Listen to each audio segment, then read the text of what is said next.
تیسری چیز ہے کما کتب علی الذین من قبلکم، روزے کی تاریخ۔ اب جب اللہ رب العزت نے روزے کی فرضیت کا حکم جاری فرمایا، اس امت کے لیے اللہ رب العزت نے کیا لفظ فرمایا؟ کما کتب علی الذین من قبلکم، کہ کہیں میرے محبوب کی پیاری امت روزے کو اپنے لیے بوجھ نہ سمجھ لے۔ فرمایا پریشان نہ ہونا، یہ صرف تمہارے اوپر نہیں، تم سے پہلے جتنی بھی امتیں گزری ہیں، کما کتب علی الذین من قبلکم، اللہ فرما رہے ہیں ساری امتوں میں روزہ فرض تھا، لہذا تم پر بھی روزہ فرض ہے، اس کو بوجھ نہ سمجھنا، یہ کام انتہائی آسان ہے۔ تو روزے کی تاریخ حدیث کی کتابوں میں لکھا ہے کہ آدم علیہ السلام ہر مہینے کی 13، 14، 15 تاریخ، اسلامی مہینے کی 13، 14، 15 تاریخ، جنہیں کہا جاتا ایام 20 روزہ رکھتے تھے۔ تو آپ کے ماننے والے بھی روزہ رکھتے تھے۔ نوح علیہ السلام ہمیشہ روزہ رکھتے تھے، سال میں 2 دن روزہ نہیں رکھتے تھے، تو ظاہر ہے کہ ان کے ماننے والے بھی رکھتے ہوں گے۔ حضرت داؤد علیہ السلام 1 دن روزہ رکھتے ہیں، 1 دن ناگا کرتے، ان کے ماننے والے بھی ایسے۔ اسی طرح عیسائی موسم گرما کی بجائے سرما میں روزہ رکھتے تھے، یہودی 8 پہلا روزہ رکھتے تھے، افطاری کی ساتھ یہ کریں۔ اور اس امت کے لیے کیا آسانی ہے کہ 1 مہینہ، وہ بھی صبح صادق سے لے کر غروب آفتاب تک کھانے پینے سے رکنا ہے۔ پوری رات آپ اپنی ضروریات پوری کر لیں، کھائے پیئے، مباشرت کریں، جو کام کرنا چاہتے ہیں کریں، کوئی روک ٹوک نہیں۔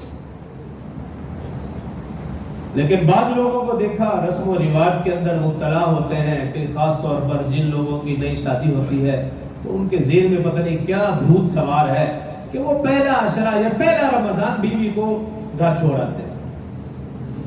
یہ ایک بری رسم ہے۔ بھئی یہی تو عرصہ تھا کہ تمہاری وہ خدمت کرتی، سحری افطاری تمہارے ساتھ کرتی، تمہارے گھر میں رہتی، تمہارے ماں باپ کی خدمت کرتی، اور یہ کون سی رسم ہے، کہاں سے نکال لی ہے؟ ابھی اس کو جاؤ گھر چھوڑو۔ اور جب پوچھا جائے اس لیے کہ ایسا نہ ہو کہ برداشت نہ ہو سکے، بھی یہ کون سی انسانیت ہے کہ جو ناقابل برداشت ہو جائے؟ تو یہ ایک رسم ہے۔ اسلام کے اندر کیا ہے کہ تم نے 1 مہینہ صبح صادق سے لے کر غروب آفتاب تک کھانے پینے اور عدم مباشرت سے اپنے آپ کو روکنا ہے۔ باقی آپ روزے کے حالت میں ساتھ بیٹھ بھی سکتے ہیں، گپ شپ بھی لگا سکتے ہیں، بغیر مباشرت کے آپ لیٹ بھی سکتے ہیں، اس میں کوئی ممانعت نہیں۔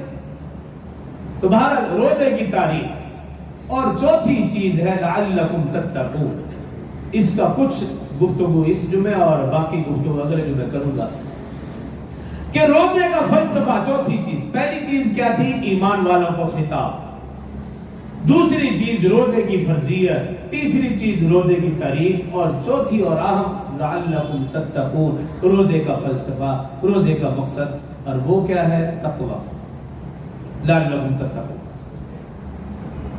اب اللہ رب العزت نے ہمیں پیدا کیا تو اس پیدائش کا مقصد بھی یہی بتایا، وما خلقت الجن والانس الا لیعبدون، میں نے جن و انس کو اپنی عبادت کے لیے پیدا کیا۔ تو اس عبادت کا مقصد تقوی ہے۔ یا ایھا الناس اعبدوا ربکم الذی خلقکم والذین من قبلکم لعلکم تتقون، کہ اللہ نے ہمیں پیدا کیا، ہماری پیدائش کا مقصد عبادت اور عبادت کا مقصد تقوی۔ پوری کی پورے دین کا خلاصہ، سارے کے سارے ارکان کا خلاصہ تقوی ہے۔